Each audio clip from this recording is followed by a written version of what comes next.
시청자 여러분 안녕하십니까? JJC 뉴스24 시작합니다. 장제원 의원의 아들인 래퍼 장용준 씨가 무면허 운전과 경찰관 폭행 혐의로 입건됐습니다. 이재명 경기지사가 성남시장 시절 추진한 대장동 개발 사업과 관련한 의혹이 불거지고 있습니다. 마포구가 코로나로 어려움을 겪는 미취업 청년에게 취업장려금을 지급합니다. 포항시가 예포항역 도시개발 사업을 진행할 예정입니다. 남원시가 시민들과의 소통행정 강화를 위한 남원시 미디어 스튜디오를 개소했습니다. 국회 소식입니다. 래퍼 장용준 씨가 무면허 상태로 운전을 하다가 접촉사고를 냈는데 음주 측정을 거부한 것으로 알려져 논란이 일고 있습니다. 지난 18일 국민의힘 장제원 의원의 아들인 래퍼 장용준 씨가 무면허 상태로 운전을 하다 접촉사고를 낸 뒤 음주 측정까지 거부하며 경찰의 머리를 들이받은 혐의를 받고 있습니다. 서초경찰서는 22일 장용준 씨를 도로교통법상 무면허 운전, 음주 측정 거부 및 공무집행방해 혐의로 입건해 조사 중이라고 밝혔습니다. 18일 오후 10시 30분경 장 씨는 서울 서초구 반포동에서 벤츠 차량을 운전하던 중 다른 차와 접촉사고를 냈는데요. 현장에 출동한 경찰이 장 씨에게 음주 측정과 신원 확인을 요구했으나 장 씨는 이를 거부하며 경찰의 가슴팍을 밀치고 머리로 들이받은 혐의를 받고 있으며 경찰은 현장에서 장 씨를 현행범으로 체포했습니다.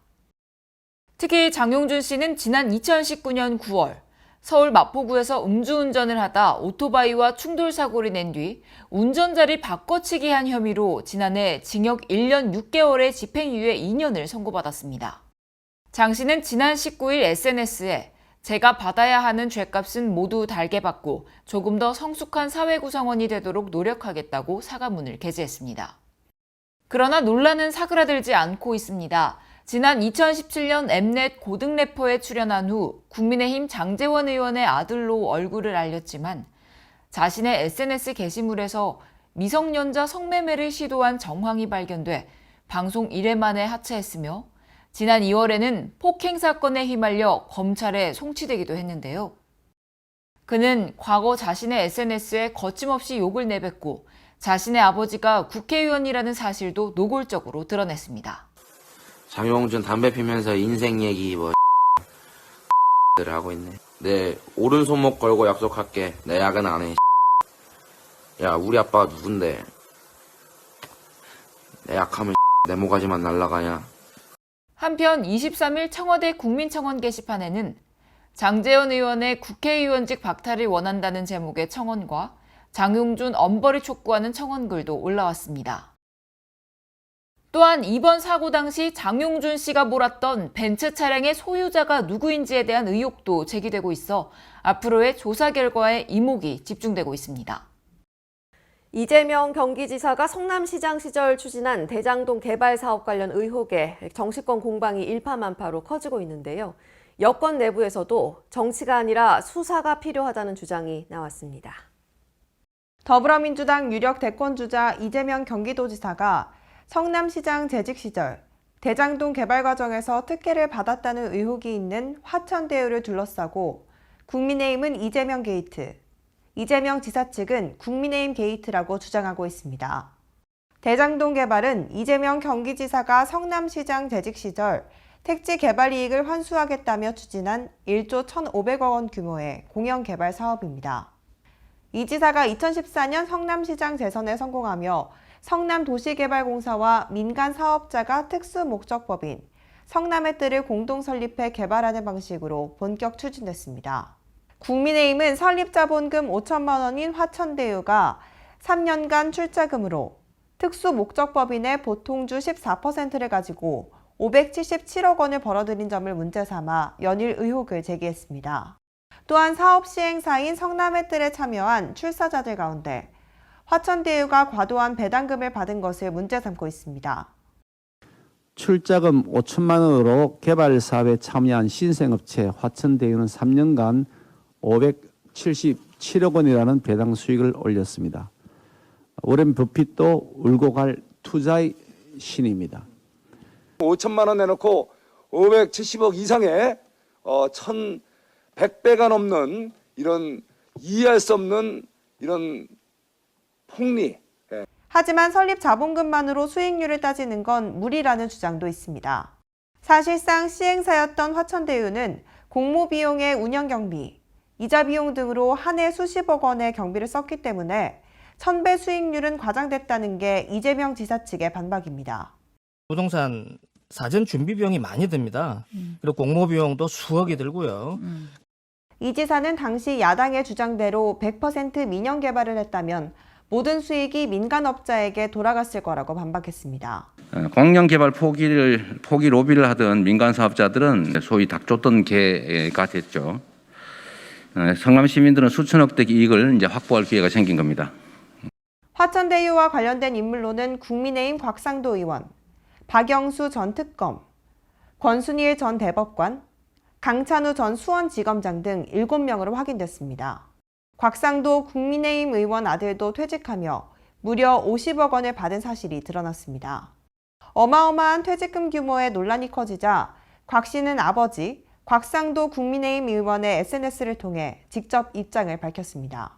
부친으로부터 소개를 받아 입사했으며 퇴직금은 50억 원에서 세금을 뗀 후 28억 원을 수령했다고 인정했습니다. 하지만 특혜 의혹에 대해서는 단호하게 선을 그었습니다. 50억 원이란 퇴직금은 납득하기 어렵다는 지적이 거세지자 곽상도 의원은 대구시당에 전격적으로 탈당계를 제출했습니다. 이 밖에 박영수, 권순일 2명이 월 자문료 1,500만 원을 지급받았다는 의혹이 있습니다. 이는 연봉으로 따지면 2억 원 수준입니다. 경력을 감안하면 과하지 않은 금액이란 게 화천대유 측의 설명이지만 이런 고액 자문료를 지급할 만한 이유가 투명하지 않다는 점을 문제 삼았습니다. 국민의힘은 이재명 지사에 대해 당 차원에서도 특검, 국정조사를 밀어붙이고 있는 상황입니다. 수도권 소식입니다. 강북구가 작가 18명과 시민 417명이 참여한 공공미술 프로젝트를 오는 2024년 7월까지 3년 동안 전시합니다. 수용 유희 콘택트로 이름 붙여진 이번 전시회는 코로나19로 경제적 어려움을 겪고 있는 지역 예술인을 지원하고 주민과 방문객들에게 문화예술을 향유할 수 있는 기회를 제공하기 위해 마련됐습니다. 주민 400여 명이 제작 과정에 직접 참여한 사진은 3점의 작품으로 표현돼 있는데요. 인물과 풍경의 배치에 따라 각각 서로를 바라보다, 서로를 비추다, 서로를 연결하다로 제목이 정해졌습니다. 이들 3작품은 강북문화예술회관 1층 복도와 안내데스크 뒤편에 설치돼 있다고 합니다. 현재 이곳은 코로나19 백신 접종센터로 운영되고 있는 만큼 사전에 문예회관 사무실로 문의한 뒤 방문하시면 됩니다. 네, 강북구가 신속하고 원활한 친환경 도로 열선 사업을 위해 한국전력공사 강북 성북지사와 업무 협약을 체결했습니다.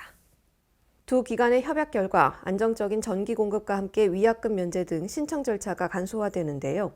강북구는 날씨가 추워지는 11월 이전에 인수복로 12길 일대 삼양초등학교 통학로, 마을버스 고갯길 등 제설 취약 지역의 도로 열선 450m를 연장 설치하기로 했습니다. 이에 따라 기존 5개 노선 744m에 깔려있는 도로 열선은 올해 추가분을 합쳐 전체 매설 구간이 1.2km로 늘어날 예정인데요. 도로에 내린 눈을 순식간에 녹이는 열선 시스템은 지난 1월 폭설이 내린 삼양동 고지대에서 큰 위력을 발휘하는 등 주민들의 호평이 이어지고 있습니다. 네, 마포구가 코로나19로 어려움을 겪고 있는 미취업 청년들에게 취업 장려금을 지급하는데요. 각 50만 원씩 마포 사랑상품권을 모바일로 지급합니다. 마포구가 미취업 청년 취업 장려금을 1인당 50만 원씩 지원합니다. 대상은 마포구 거주 만 19세에서 34세, 2021년 상반기 미지원자, 최종학력 졸업 후 2년 이내 미취업 청년입니다.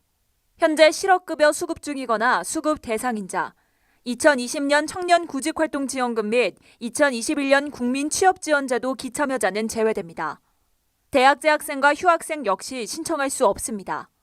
고용보험에 가입돼 있더라도 주 26시간 이하 또는 3개월 이하 단기 근로자는 신청할 수 있습니다. 취업장려금은 모바일 마포사랑 상품권으로 지급될 예정이며 서울 청년 포털에 접속해 온라인으로 신청할 수 있습니다. 네, 다음은 광역시 소식입니다. 올해 3년차를 맞이하는 대전의 대표 축제죠. 토토즐 페스티벌이 연말까지 원도심 일원에서 개최됩니다. 시민이 안전하게 축제에 참여할 수 있는 다채로운 온오프 프로그램이 마련되었다고 합니다. 2021 토토즐 페스티벌이 9월 11일부터 12월 25일까지 개최됩니다.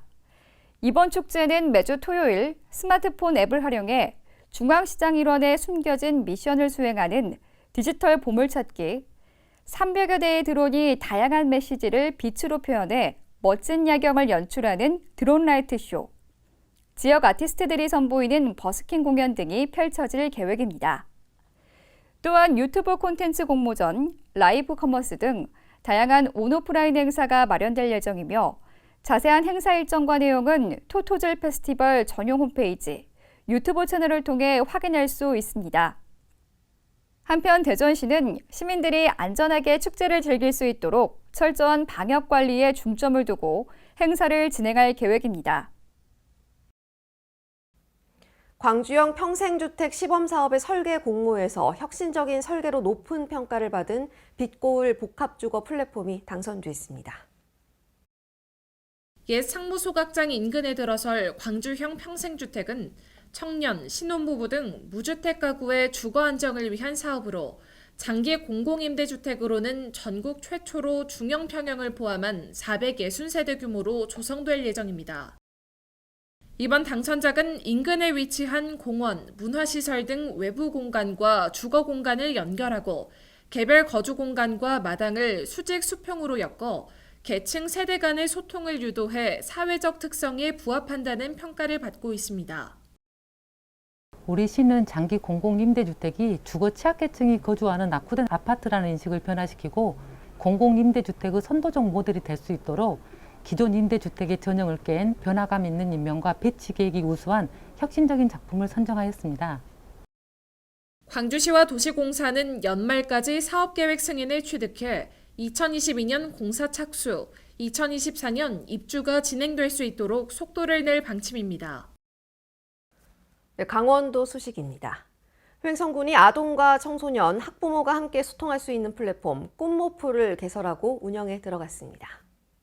코로나19로 인해 아동, 청소년들이 오프라인 공간에서 만날 수 있는 기회가 줄어들자 군에서 이들이 모여 편안하게 소통할 수 있는 온라인 공간인 카카오톡 채널 꿈이 모이는 플랫폼 꿈모프를 개설했습니다. 꿈모플에서는 각종 아동, 청소년 사업 및 행사 소식 등을 안내하고 정책 제안 등을 수렴하여 아동 친화도시 사업 추진에 반영합니다. 가입은 횡성군 아동, 청소년, 학부모 등 누구나 가능합니다. 네, 다음은 충청도 소식입니다. 미래자동차 산업 중심지로 부상하기 위해 충북도가 핵심 기반시설 조성에 박차를 가하고 있습니다. 특히 올해 말 청주 오창에 준공되는 자율주행 자동차 테스트베드는 실증과 연구 융합 거점이 될 것으로 기대됩니다. 충청북도가 미래자동차 산업 중심지로 부상하기 위해 자율주행 자동차 테스트베드 등 핵심 기반시설 조성에 나섭니다. 먼저 자율주행 자동차 테스트베드는 청주시 청원구 오창읍 충북대 오창 캠퍼스 내 83,096제곱미터에 구축됩니다. 국비 88억 원 등 295억 원이 투입되며 올해 말 준공 예정입니다. 테스트베드는 중소벤처기업, 대학, 연구소 등의 친환경 자동차의 도심 자율주행 기술에 대한 안정성 시험 서비스를 제공하고 자율자동차 개발형 실증 연구 융합 거점이 될 것으로 기대하고 있습니다. KTX 오송역과 세종터미널을 잇는 BRT 전용도로는 자율주행 시범 운행지구로 운영됩니다. 충청북도는 5월 중순 세종시와 공동으로 시범 운행지구 추진단을 구성해 운영하고 있으며 구간 확대와 추가 지구 발굴 지정 등 사업을 진행하고 있습니다. 이외에도 충주에는 수송기계부품 전자파 센터가 둥지를 틀고 올해 자율주행 부품을 장착한 완성차 형태로 다양한 전파 테스트를 할 수 있는 전파 플레이그라운드 구축을 위해 국비 확보에 나섰습니다. 또한 앞으로 산학 연관 협력 증진과 도내 자동차 산업 역량 강화, 미래차 유망기업 유치를 통해 미래 자동차 산업 생태계 육성에 나선다는 구상입니다. 경상도 소식입니다. 양산시에서 조성한 야생화 경관단지 28헥타르에 가을 꽃들이 개화하기 시작했습니다. 황산공원 입구와 양산천변 제방산책로, 부산대 유휴부지 실버산악단지에 백일홍과 뎁사리, 코스모스가 꽃물결을 이루기 시작했고 상북면에서는 희망근로와 기간제 근로자 등 10여 명이 석계시가지와 석계산업단지 입구, 공한지 9개 소액, 메리골드 등 초화류 5종 약 15,000여 본을 식재해 주민들과 내방객들에게 가을 정취를 선물하고 있습니다. 포항 구도심이 다시 활력을 띨 전망입니다. 옛 포항역 도시 개발 사업으로 초고층 랜드마크로 탄생할 예정인데요. 포항시는 이와 함께 단절된 그린웨이를 연결하는 등 정주 환경 개선에도 박차를 가하며 구도심 활성화를 본격화합니다.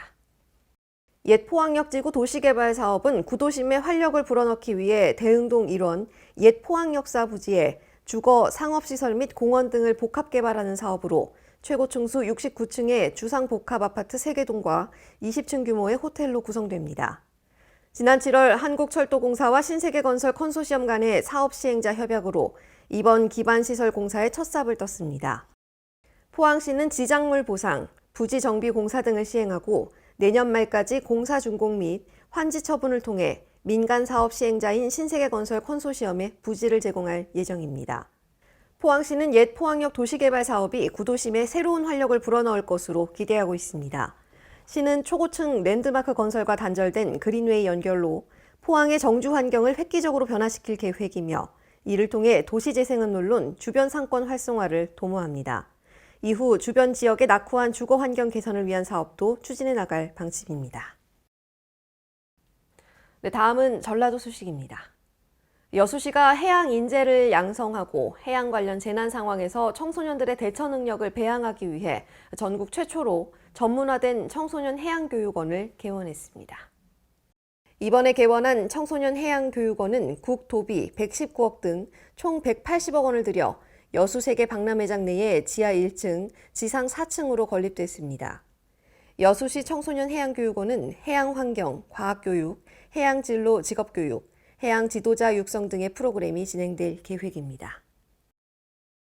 남원시가 남원시 미디어 스튜디오를 개소했는데요. 시민들과의 소통 행정에 도움이 될 것으로 기대됩니다. 남원시가 포스트 코로나 시대를 맞아 변화하고 있는 미디어 환경에 부응하고 시민들과의 소통 행정 강화를 위해 자체 동영상 제작 및 송출할 수 있는 남원시 미디어 스튜디오를 개소했습니다. 시는 스튜디오 개소에 따라 향후 각종 정책을 알기 쉽게 시민이 꼭 알아야 되는 시정 뉴스 등을 월 2회 제작, 송출함으로써 시민들의 알 권리를 충족시키고 유익한 정보 등을 시민들에게 제공할 예정입니다. 이 밖에 남원시 농특산물 영상 및 각종 공적 교육 자료 등을 제작함으로써 시민 참여를 유도하는 한편 시민 미디어 콘텐츠 제작 과정을 적극 지원할 계획입니다. 이완주 남원시장은 포스트 코로나 시대를 맞아 온택트 행정의 수요가 확대되고 있는 만큼 자체 방송 미디어 콘텐츠를 제작, 송출함으로 남원시만의 특별한 미디어 행정 생태계를 구축하겠다며 시민들이 시정에 대해 더 쉽게 공감 이해할 수 있도록 다양한 방송 콘텐츠를 개발하겠다고 말했습니다. 지금까지 전북에서 이정환이었습니다. 정원에 식재된 나무를 절도하는 일이 벌어졌습니다. 자세한 내용 김아연 기자가 보도합니다. 한 사람이 정원에 식재된 나무를 유심히 바라보고 있습니다. 한참을 바라보며 주변을 돌아보다 이내 결심을 굳힌 듯 식재된 나무를 정원에서 뽑아 가져갑니다. 문제는 없어진 관목이 주인이 특별히 조경한 관목으로 해당 나무 가격은 수백만 원대에 이릅니다. 코로나로 인해 기도까지 받아 심은 나무인데 장사 잘 되게 해달라고 그걸 훔쳐가니 정말 어이가 없습니다. CCTV를 통해 잡힌 이웃 주민은 가져가지 말라고 팻말을 붙여놓은 것도 아니라면서 문제가 되냐는 반응입니다. 팻말을 달아둔 것도 아니고 뭐가 문제가 되냐는 말로 죗값을 치르겠다 하는 피해자 말을 듣고 정말 어이가 없었습니다. 해당 사건은 완산경찰서로 넘겨진 후 이미 검찰로 사건이 송치된 상황입니다. 코로나로 힘든 시국에 이웃 주민들이 아무렇지도 않게 절도를 자행하는 모습에 자영업자들은 속만 타들어갑니다. 지금까지 전북에서 김아연이었습니다. 임실군의 농산물 통합 마케팅 사업이 농가 소득을 높이는 데 큰 역할을 하고 있는데요. 이정환 기자가 자세한 내용 취재했습니다. 임실군의 농산물 통합 마케팅 사업이 농가 소득을 높이는 큰 효자 역할을 해내고 있습니다.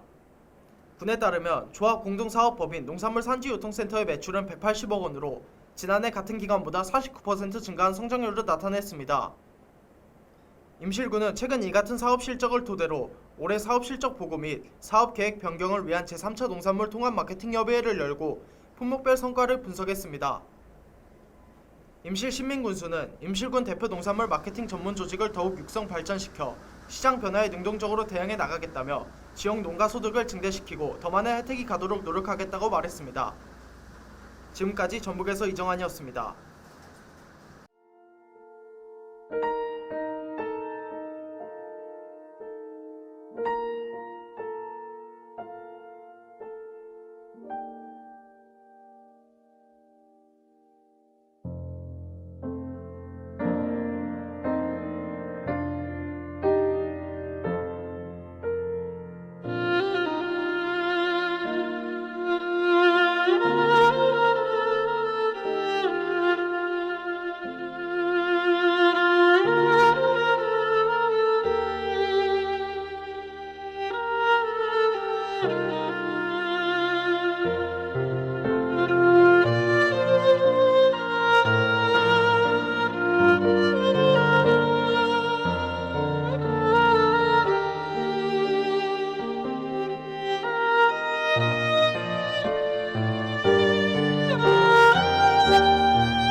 명절을 거치며 코로나19 확산세 심상치 않습니다. 아무리 강조해도 지나치지 않은 마스크 착용과 거리 두기 꼭 지켜주시기 바랍니다.